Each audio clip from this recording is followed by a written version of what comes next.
오늘은 요한복음 20장 19절로 23절 말씀을 통해서 부활의 삶이란 주제로 은혜를 나누겠습니다. 지난 주일 전 세계에서 예수님의 부활을 기념하는 특별 예배가 열렸습니다. 이 시카고 지역에서도 한인들이 11개 지역에 나누어 부활절 연합 새벽 예배를 드리고 또 각 교회에서도 기쁨과 감격의 예배를 드렸을 줄로 믿습니다. 오늘 우리가 이 부활 후 첫 번째 주일에 생각해 보고 싶은 주제는 예수님의 부활 사건이 나의 매일매일 삶에 어떠한 변화를 가져다 주고 있는가라는 것입니다. 많은 기독교인들이 착각하는 것은 예수님의 부활이 먼 훗날에 있을 나의 부활에 대한 소망을 주지만 나의 오늘의 실생활과는 무관하다고 생각하는 것입니다. 예수님의 부활은 과연 나의 현실과는 거리가 먼 미래의 소망을 주기 위한 사건이었을까요? 이제 부활주일이 지나갔으니 우리는 내년 부활주일까지 부활에 대해서는 잊어버리고 그냥 하던 대로 하면서 평소와 같이 똑같은 모습으로 살아가면 되는 것일까요? 오늘 우리가 깨달아야 될 중요한 진리는 예수님의 부활 사건은 우리의 미래뿐 아니라 매일매일 현재의 삶을 송두리째 바꿔버리는 능력이 있다는 것입니다. 예수님의 제자들도 부활 사건 후 처음에는 아무 일도 없었던 것처럼 과거와 동일한 삶을 살았지만 부활하신 예수님을 만난 후 그들의 삶은 180도 변해버리고 말았습니다. 오늘 본문을 통해 부활의 사건을 통한 엄청난 삶의 변화를 경험한 제자들의 이야기를 살펴보면서 여러분들도 동일한 삶의 변화를 체험하시게 되기를 축원합니다. 제자들이 경험한 첫 번째 변화는 두려움에서 평안으로 옮겨진 것입니다. 요한복음 20장 19절로 21절 전반부에 보면 이날 곧 안식 후 첫날 저녁 때 제자들이 유대인들을 두려워하여 모인 곳에 문들을 닫았더니 예수께서 오사 가운데 서서 이르시되 너희에게 평강이 있을지어다. 이 말씀을 하시고 손과 옆구리를 보이시니 제자들이 주를 보고 기뻐하더라. 예수께서 또 이르시되 너희에게 평강이 있을지어다. 예수님이 부활하신 날 그 사실을 아직 믿지 못했던 제자들은 두려움에 휩싸여 있었습니다. 바로 며칠 전 호산나를 외치며 예수님께 환호했던 유대인들이 갑자기 태도를 바꾸고 십자가에 못 박아라, 십자가에 못 박아라 하는 분노의 함성을 외치더니 예수님께 채찍질을 가하고 막대기로 때리고 결국 십자가에 매달아 죽이는 믿지 못할 일이 눈앞에 벌어졌습니다. 예수님을 따르던 제자들은 자기들도 성난 군중들에게 잡혀 몰매 맞아 죽고 말겠다는 두려움이 엄습해 올 때 한 곳에 모여 문을 걸어 잠그고 숨어 있었습니다. 제자들은 막달라 마리아를 통해서 예수님의 부활 소식을 전해 들었고 베드로와 요한은 그들의 두 눈으로 예수님의 빈 무덤을 확인까지 했지만 아직도 예수님의 부활을 믿지 못했었습니다. 그들은 죽은 자가 살아날 수 있다는 사실을 인정할 수 없었고 눈에 보이는 것만을 믿고 인정하는 지극히 인간적인 모습을 보였습니다. 믿음의 눈으로 예수님의 부활을 보지 못했던 그들은 눈에 보이는 성난 군중들만 보고 두려움에 떨고 있었습니다. 그때 부활하신 예수님이 갑자기 그들 앞에 나타나 너희에게 평강이 있을지어다 라고 말씀하신 것입니다. 그들이 숨어있던 곳을 굳게 걸어 잠갔기 때문에 아무도 들어올 수 없었지만 부활의 몸으로 변형되신 예수님은 문을 열지 않고도 그 자리에 나타날 수 있으셨습니다. 나타나셔서 히브리어로 샬롬이라고 하는 평강이 있을지어다 라고 이러한 인사말을 하셨는데 이것은 유대인들이 항상 사용하는 인사말이었지만 그 당시 죽음의 공포에 휩싸여 있던 제자들에게는 특별한 의미를 부여하는 말이었습니다. 부활의 예수님을 보고 깜짝 놀라 어리둥절하고 있던 제자들에게 예수님은 그의 손의 못자국과 옆구리의 창자국을 보여주시며 그가 바로 3일 전에 십자가에서 죽었던 그리스도이심을 증거해 주셨고 제자들은 그때서야 예수님이 진실로 부활하셨구나 이 사실을 믿고 기뻐하였습니다. 예수님께서 목요일 저녁에 내가 죽으면 너희가 곡하고 애통하겠으나 잠시 후 내가 부활할 때 너의 근심이 기쁨으로 변하리라 라고 말씀하신 예언이 성취되는 순간이었습니다. 그때 예수님은 제자들에게 다시 한번 너희에게 평강이 있을지어다 라고 말씀을 하셨습니다. 그날 저녁 부활의 예수님이 두 번이나 연거푸 말씀하신 이 평강의 의미가 무엇이었을까요? 한 장소에서 똑같은 사람들에게 두 번이나 말씀하신 것을 볼 때 그저 평화를 비는 평범한 인사말은 아니었던 것을 알 수 있습니다. 그리고 다른 세상의 종교들이 줄 수 있는 마음의 평화를 이야기하신 것도 아니었을 것입니다. 예수님이 말씀하신 평강은 두 가지의 의미를 내포하고 있었다고 믿는데, 첫 번째는 하나님과의 평화를 의미합니다. 예수님이 그의 십자가 죽음과 부활을 통하여 우리 사이에 있었던 죄의 담을 허무심으로 말미암아 과거에 하나님과 원수되었던 우리가 하나님과 화평하게 된 것을 의미하는 것입니다. 만약 여러분이 제자들이었다면 예수님이 그날 나타나셔서 무슨 말씀을 처음으로 하셨으리라라고 상상하셨을까요? 이 사실을 우리가 연상하기 위해서는 예수님과 제자들의 마지막 순간에 어떤 역사가 있었는지 기억을 하면 도움이 될 것 같은데요. 예수님이 그의 죽음과 부활을 예고하시면서 제자들에게 너희들이 오늘 밤 나를 배반하고 돌아갈 것이다, 떠나갈 것이다 라고 예언을 하셨습니다. 그때 베드로를 포함한 제자들이 예수님 잘못 짚으셨네요. 우리가 설마 예수님을 배반하고 떠나갈 리가 있겠습니까? 라고 강하게 부정했습니다. 그러나 막상 로마 군인들이 들어닥치자 그들은 모두 예수님을 버리고 걸음아 나살려라 하고 도망가 버리고 말았습니다. 그리고 수제자라는 베드로는 예수님을 3번이나 부인하며 저주까지 하는 수치스러운 모습을 보이고 말았습니다. 자, 이제 다시 한번 생각해 보시기 바랍니다. 여러분이 제자들이었다면 예수님이 처음 다시 나타나셔서 무엇이라고 얘기했을 것이라고 상상하십니까? 아마 책망과 질책의 이야기를 하지 않으셨을까요? 너희들이 어떻게 나한테 이럴 수 있니? 내가 너희들한테 얼마나 잘했는지 알잖아. 그런데 내가 가장 힘들고 어려울 때 나를 버리고 도망가다니 이럴 수가 있니? 그리고 베드로, 너 나의 수제자라고 설치고 다니더니 나를 3번이나 부인할 수 있는 거야? 충분히 이런 말씀을 하실 수 있었고, 그런 말씀을 하셨다 해도 아무 말도 대답하지 못했을 것입니다.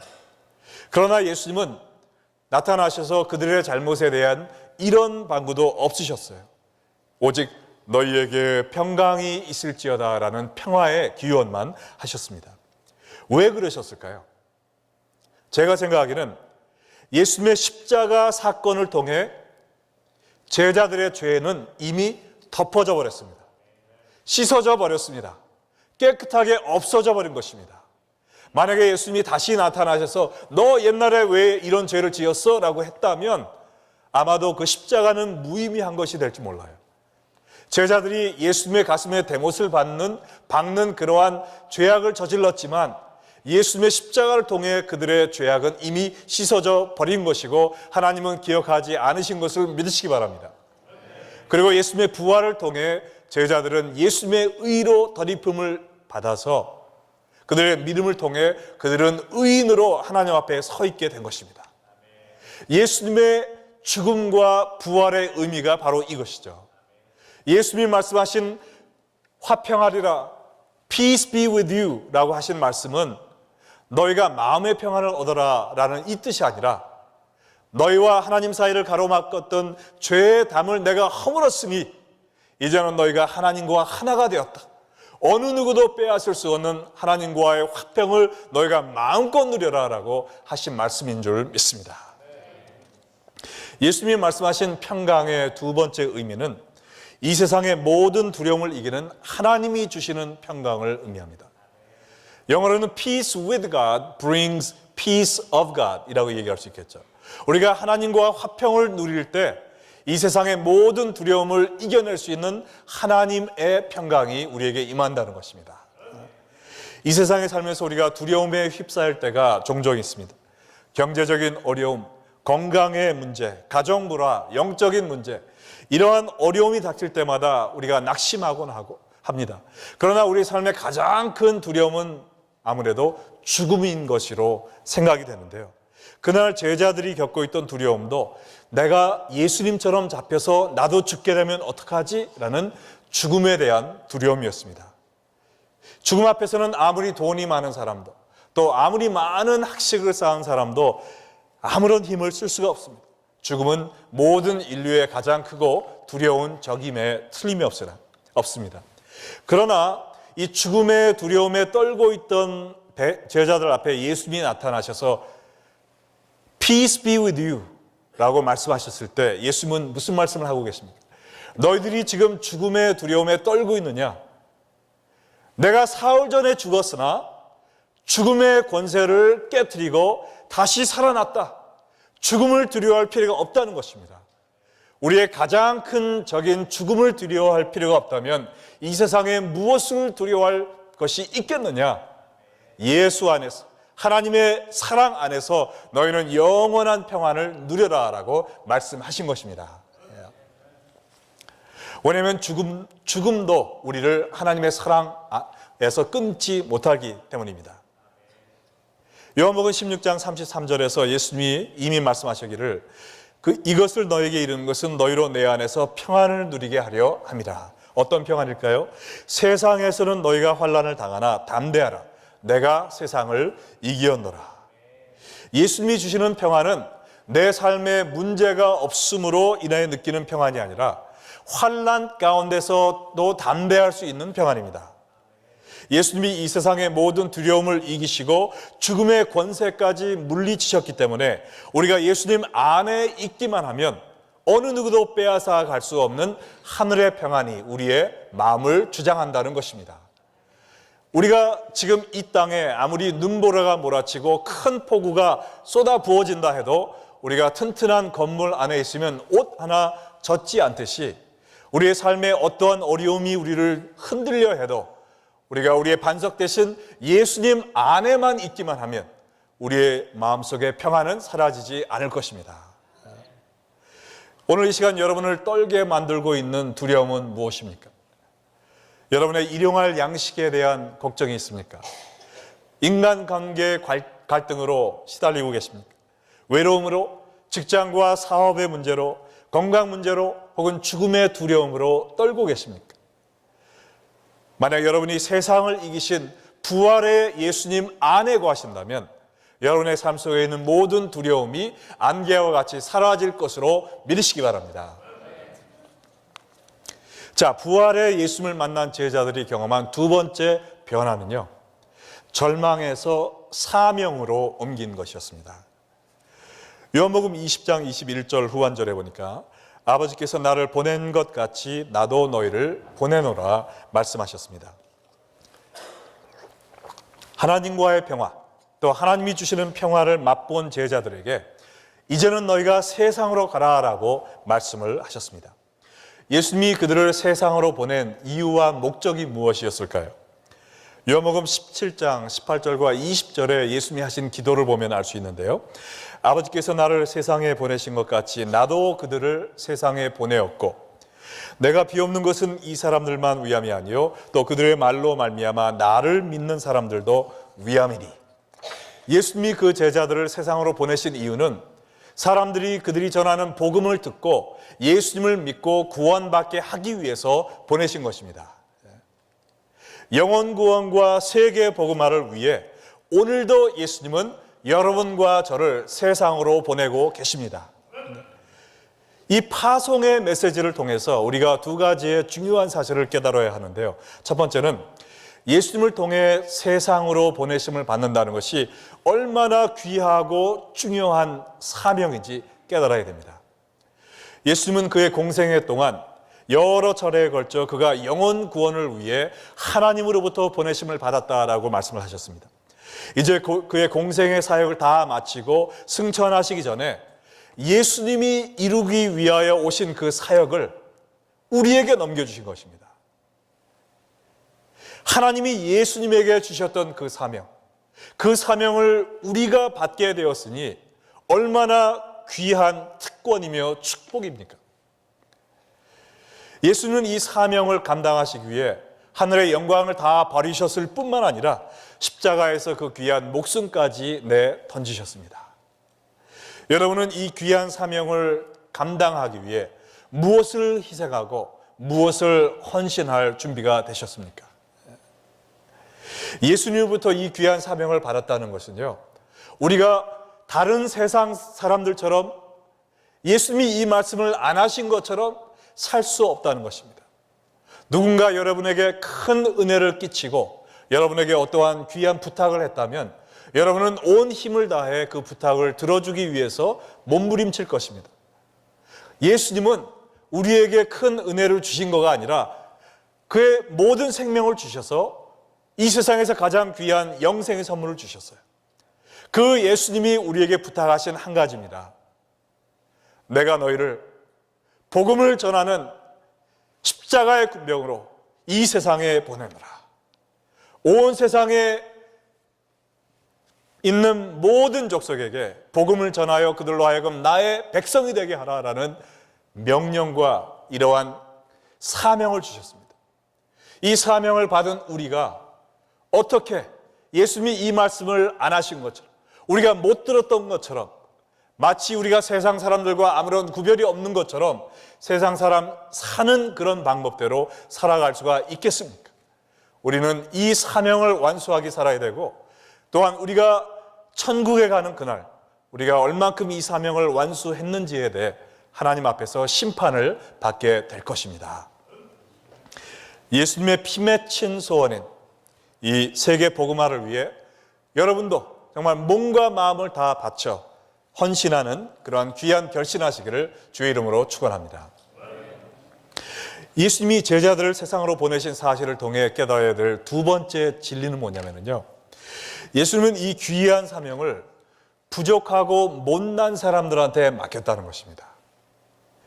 예수님의 사명을 받았던 제자들의 그 모습을 한번 생각을 해보세요. 세상의 기준으로 보면 완전히 기준 미달의 사람들이었습니다. 예수님이 잡히셨을 때 이들은 뭘 했죠? 예수님을 버려두고 도망갔던 사람들이에요. 가룟 유다는 돈을 받고 예수님을 팔아넘긴 반역자였습니다. 베드로는 예수님을 3번이나 부인한 배신자였습니다. 그리고 예수님이 나타나신 그날 저녁 그들은 뭐하고 있었어요? 세상 사람들을 무서워하여 문을 걸어 잠그고 숨어있던 겁쟁이들이었습니다. 세상 기준으로 보면 부활하신 예수님을 증거할 만한 실력이나 자질이나 성품이 되지 않는 자격 미달의 사람들이었어요. 그럼에도 불구하고 예수님은 이 못난 사람들에게 세계 복음화의 사명을 맡기셨다는 사실입니다. 이 사실이 우리에게 얼마나 큰 격려와 위로가 되는지 모르겠습니다. 만약 예수님이 모든 자격을 갖춘 완전한 사람들에게 이 사명을 맡기셨다면 죄도 한번 짓지 않고 말씀대로 살고 날마다 성경을 암송하며 기도하며 찬양하며 항상 웃으며 하나님을 기쁘시게 하는 사람들에게 이 사명을 맡겼다면 우리가 어떻게 감히 그 사명을 함께 짊어지고 갈 수가 있겠습니까? 그러나 예수님은 부족하고 못난 사람들을 불러 쓰시는 자비와 은혜의 주님이십니다. 여러분과 저도 비록 못나고 죄 짓고 믿음도 약하고 아는 것도 별로 없고 말도 잘 못하는 부족한 사람이라는 인식을 갖고 살고 있다 할지라도 예수님의 부르심에 예! 라고 응답하고 순종하기만 하면 하나님은 여러분과 저를 사용하셔서 천하보다 귀한 영혼을 구원하고 온 세계를 복음화시키는 귀한 일꾼으로 사용해 주실 것입니다. 금년에 제가 하나님께 특별히 감사한 것은 이 복음 전파의 열기가 레이크뷰 언약교회 모든 교인들에게 퍼지고 있다는 사실입니다. 지난 몇 년간은 저희 교회 전도팀 멤버들만 나가서 노방전도를 했고 처음에는 한 달에 한 번씩, 그러다 한 달에 2번씩, 마지막에 매주 나가기 시작했는데 금년부터는 각 구역과 선교회가 돌아가면서 하나님의 말씀을 들고 이 근교 마켓에 가서 복음을 전하며 예수 믿고 구원받으세요 라고 외치고 있는 모습을 볼 때 하나님이 무척 기뻐하실 줄로 믿습니다. 이 노방전도는 젊고 힘있는 사람들만 하는 것이 아니라 여기 사진에서 보는 것과 같이 2, 3주 전에는 저 위편에 있는 우리 70세 이상 되는 모세회 분들이 나가셔서 띠를 두르고 체면 다 던져버리고 하나님의 말씀을 들고 예수 믿고 구원받으세요라고 외치셨습니다. 이 사진만 보고도 제가 얼마나 눈시울이 뜨거워졌는지 모릅니다.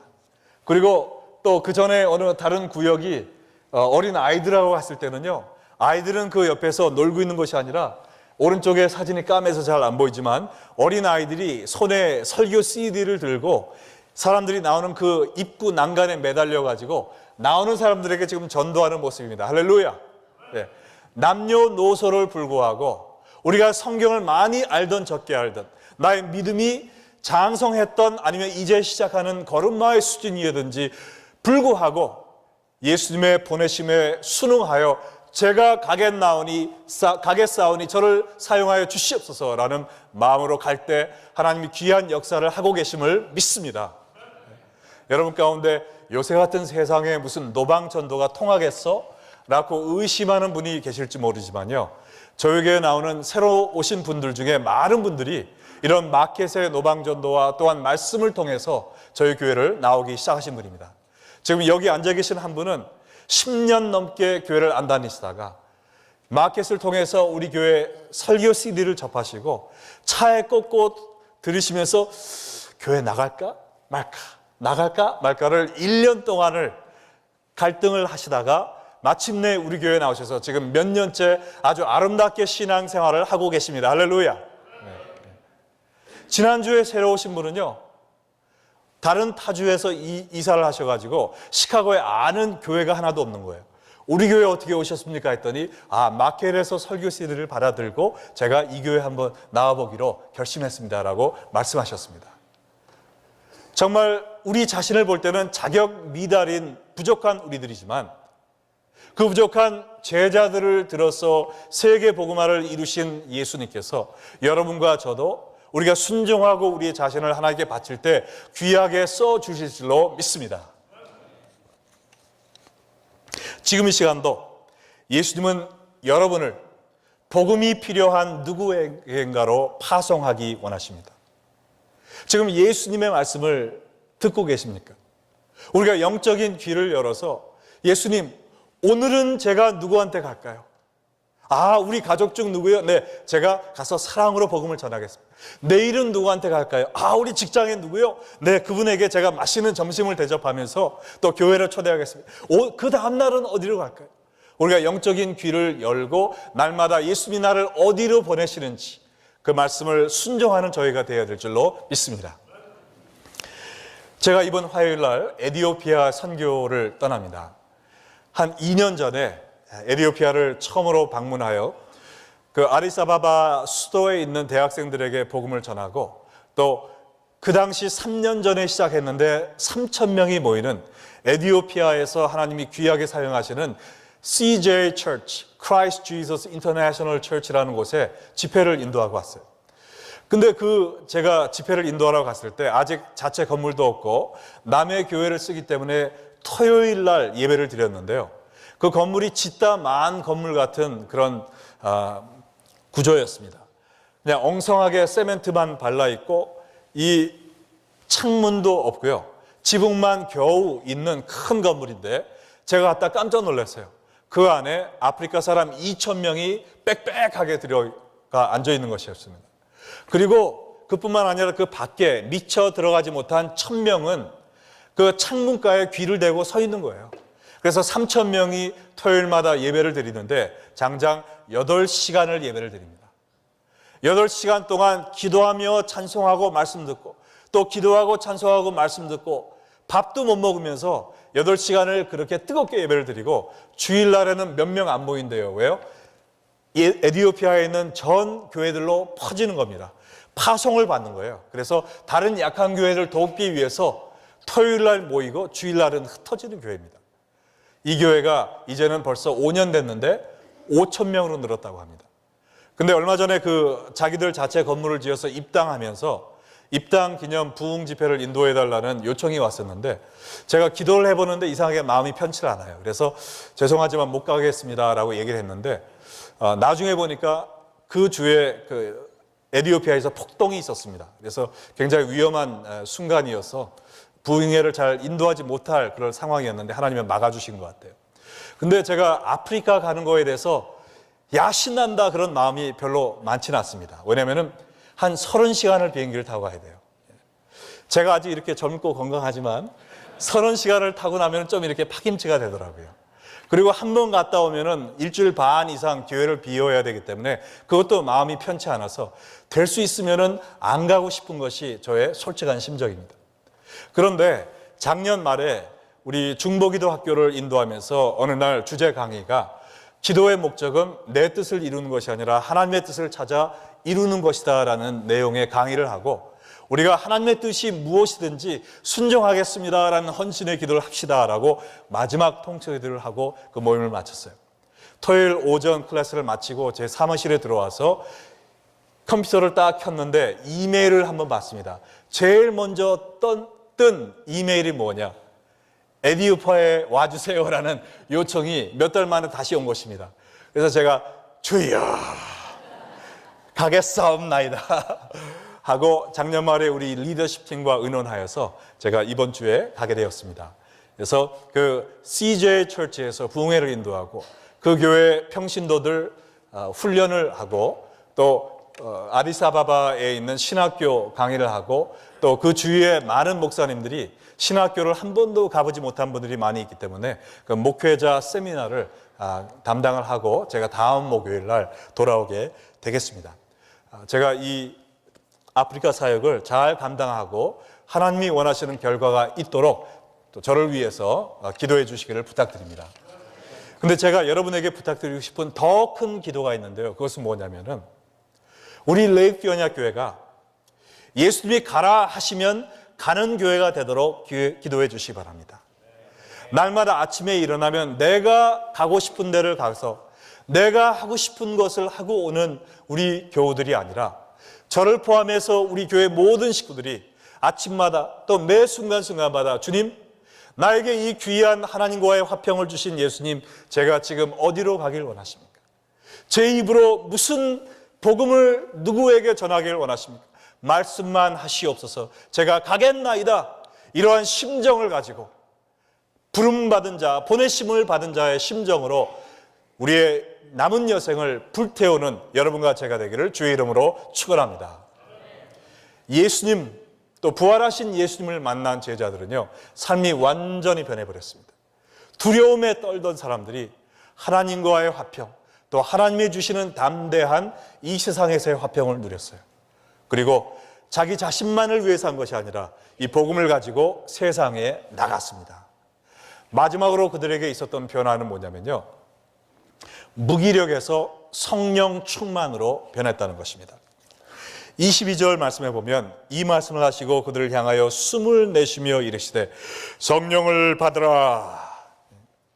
제자들에게 선교적인 사명을 주신 후에 그들에게 숨을 내쉬며 그 사역을 성취할 수 있는 능력의 근원 되신 성령님을 부어주셨습니다. 성령, 하나님이 하시는 여러 가지 역할이 있지만 그 중에서 가장 대표적인 역할이라면 복음을 증거하도록 권능을 주시는 겁니다. 그렇기 때문에 성령 없이는 복음 전파를 할 수가 없는 거예요. 사도행전 1장 8절에 오직 성령이 너희에게 임하시면 너희가 권능을 받고 예루살렘과 온 유대와 사마리아와 땅끝까지 이르러 내 증인이 되리라 라고 예수님이 말씀하셨습니다. 성령 받은 사람에게 일어나는 가장 첫 번째 현상은 복음을 전하고 싶은 이러한 열망이 생기는 거예요. 또 복음을 전할 수 없던 아주 수줍어하던 사람도 복음을 담대히 전할 수 있는 권능을 받게 되는 것입니다. 하나님은 부족한 우리들을 세계 선교의 주역으로 부르셨을 뿐만 아니라 우리가 그 일을 감당할 수 있도록 성령님을 통해서 능력을 부어주고 계십니다. 그래서 부족한 우리들을 통해서도 우리가 복음을 전할 때 한 사람의 인생이 변하고 또 한 나라의 운명이 변하는 세계 복음화의 역사가 이뤄지게 되는 것입니다. 그러므로 우리가 저는요, 예수는 믿지만 전도는 아직 못합니다. 그거는 능력 있고 뭐 성경도 많이 하는 사람들이 하는 거지 저 같은 사람이 어떻게 전도는 못해요 라고 얘기하는 것은요, 겸손이 아니라 교만입니다. 뭐냐면 그 말은 전도는 내가 한다라고 생각하는 거거든요. 여기 성경 말씀에 보면 전도는 누가 한다고 그랬습니까? 성령님이 하시는 거예요. 우리가 해야 될 일은 뭐냐? 내가 지극히 부족하지만 저 같은 사람도 써주신다면 기쁨으로 제 자신을 헌신하겠나이다. 부족한 저에게 성령으로 가득히 채워주셔서 이 사명을 감당할 수 있도록 능력 주시옵소서 기도하며 나아가는 것입니다. 그것이 우리의 역할이죠. 전도의 열매에 있어서 우리의 자질과 자격은 아무 상관이 없습니다. 성령 충만하느냐 안 하느냐 그거밖에 차이가 없는 거예요. 내가 부족할지라도, 내가 죄가 많다 할지라도 주여 저를 용서해 주시고 성령으로 채워주시고 하나님의 능력으로 저를 써 주시옵소서라고 헌신한 자에게는 아름다운 열매가 나타날 줄로 믿습니다. 근데요, 제자들에게 숨을 내쉬며 성령을 받아라 라고 말씀을 하셨다고 그랬는데, 성령을 하나님의 숨으로 표현하는 것은 성경에 딱 세 곳뿐입니다. 첫 번째는 창세기 2장 7절에 하나님이 흙으로 사람을 빚으시고 그 코에 생명의 기운을 불어넣으시니 그가 생명이 된지라, 생명체가 된지라 이야기하고 있습니다. 두 번째는 에스겔서 37장 9절에 보면 마른 뼈들이 널려있는 죽음의 골짜기에 하나님의 숨이 사방에서 불어와서 그 마른 뼈들이 다시 살아나 일어나서 하나님의 군대가 되더라 그랬습니다. 그리고 마지막으로 요한복음 20장에서 두려움에 휩싸여 숨어있던 실패자 제자들에게 예수님이 숨을 불어넣으심으로 말미암아 그 이후로 그들이 죽음도 두려워하지 않는 세계를 복음으로 완전히 변화시킨 선교사들로 재탄생하게 된 것이죠. 하나님이 그의 숨을 불어넣으실 때마다 신비한 새 생명 공동체가 탄생을 했습니다. 창세기에서는 흙덩이가 변하여 생명체가 되었고요, 에스겔서에는 마른 뼈가 변하여 하나님의 군대가 되었고, 또 요한복음에는 실패자들이 변하여 능력의 사도가 된 것입니다. 제가 분명히 믿기는 부활의 예수님께서 지금 이 시간에도 여러분과 저에게 이 하나님의 숨을 불어넣어 주고 있다는 사실입니다. 우리가 말씀을 듣고 말씀을 공부하고 말씀을 묵상하는 그 순간 하나님은 그의 숨을 우리에게 불어넣어 주고 계시고, 그로 인하여 우리는 성령 충만해지기 시작하는 것입니다. 우리가 함께 모여 울부짖고 기도할 때 하나님은 우리에게 성령으로 채워주고 계시고 우리는 성령 충만한 재탄생의 역사가 벌어지고 있는 것입니다. 우리가 함께 모여 마음을 다해 하나님께 예배드릴 때 지금 이 시간도 하나님은 여러분의 코에 생명을 불어넣어 주고 계시고 우리가 하나님의 일을 감당할 수 있는 귀한 새 생명 공동체로 재탄생하게 되는 것입니다. 그러므로 우리가 해야 될 일은 날마다 주여 저는 부족하지만 하나님의 성령으로 저를 채워주시면 제가 능치 못함이 없을 줄을 믿사오니 저를 오늘도 내일도 매 순간마다 당신의 영으로 채워주시옵소서, 하나님의 생기가 내 심령에 가득하게 도와주시옵소서 기도하는 마음으로 성령 충만할 수 있는 그 자리에 내 자신을 계속 세워놓는 것입니다. 성경 공부하는 그 자리에, 기도하는 그 자리에, 찬양하는 그 자리에, 전도하는 그 자리에, 예배드리는 그 자리에 무릎을 꿇고 내 자신을 세워놓을 때 하나님께서 우리의 마음을 성령으로 가득가득 채워주시고 우리를 통해서 하나님이 소원인 세계 복음화의 역사가 이루어질 것입니다. 여러분, 오늘 마지막 구절인 23절에 보면요, 이해하기 힘든 말이 나와 있습니다. 너희가 누구의 죄든지 사하면 사하질 것이요 누구의 죄든지 그대로 두면 그대로 있으리라 하시니라. 성경 여러 군데 보면 오직 하나님만이 우리의 죄를 사해 줄 수 있다라고 이야기를 했습니다. 그런데 어떻게 여기에 보면 우리가 누구의 죄든 사하면 사해지고 그냥 놔두면 죄 가운데 그들이 죽으리라라고 말씀하신 것일까요? 이것은 우리가 성령 충만하게 되면 내가 너 죄 사했다, 너도 죄 사했어, 이런 얘기를 할 수 있다는 것이 아니라 성령 충만한 사람은 반드시 뭘 하게 됩니까? 복음을 전파하게 되죠. 우리를 위해 돌아가신 예수님의 십자가 복음을 증거하게 됩니다. 그러면 그 복음을 들은 사람들이 우리의 죄 사함을 위하여 돌아가신 예수님을 만나게 되고 거기에서 그들의 죄가 사해지는 역사가 벌어진다는 것입니다. 우리의 전도의 삶을 이야기하는 거예요. 우리의 복음 전파를 통하여 십자가 위에서 돌아가신 예수님의 보혈이 그들의 죄를 씻어주게 되심을 이야기하는 것입니다. 그러나 우리가 성령 충만하여 이 사명을 감당할 때 우리 주위에 있는 사람들의 죄악이 씻어지게 된다는 것입니다. 그러나 무서운 말이 하나 있어요. 뭡니까? 누구의 죄든지 그대로 두면 그대로 있으리라. 이 말은 우리가 그들에게 전도하지 아니하면, 내가 가서 복음을 전파하지 아니하면 그들이 죄 가운데 그냥 멸망할 수밖에 없다는 겁니다. 그들은 영원한 형벌을 피할 수 없게 되고 지옥의 형벌을 받으면서 얼마나 우리를 원망하겠습니까? 왜 나에게 그 복음을 전해주지 않았냐고. 내가 너하고 친구였는데, 내가 당신하고 같이 일했는데, 우리가 사랑하는 가족이었는데 왜 나에게 이 생명의 복음을 전해주지 않아서 내가 오늘도 내일도 영원토록 이 뜨거운 불에서 타 죽는 고통을 당하게 했냐고 그들이 얼마나 원망을 하겠습니까? 여러분은 부활의 예수님을 만나셨습니까? 부활의 예수님을 믿으십니까? 그렇다면 이 부활의 삶을 살고 계십니까? 이 부활의 삶을 사는 성도들은 하나님과 화평을 누리고 하나님이 주시는 화평으로 이 세상의 모든 두려움을 이겨내는 담대한 기쁨의 삶을 삽니다. 그리고 이 화평을 나 혼자만 누리는 것이 아니라 모든 사람에게 전하고 전파하여 더 많은 사람들이 예수 믿도록 이 세계 복음화의 사명을 충실히 수행하는 삶을 삽니다.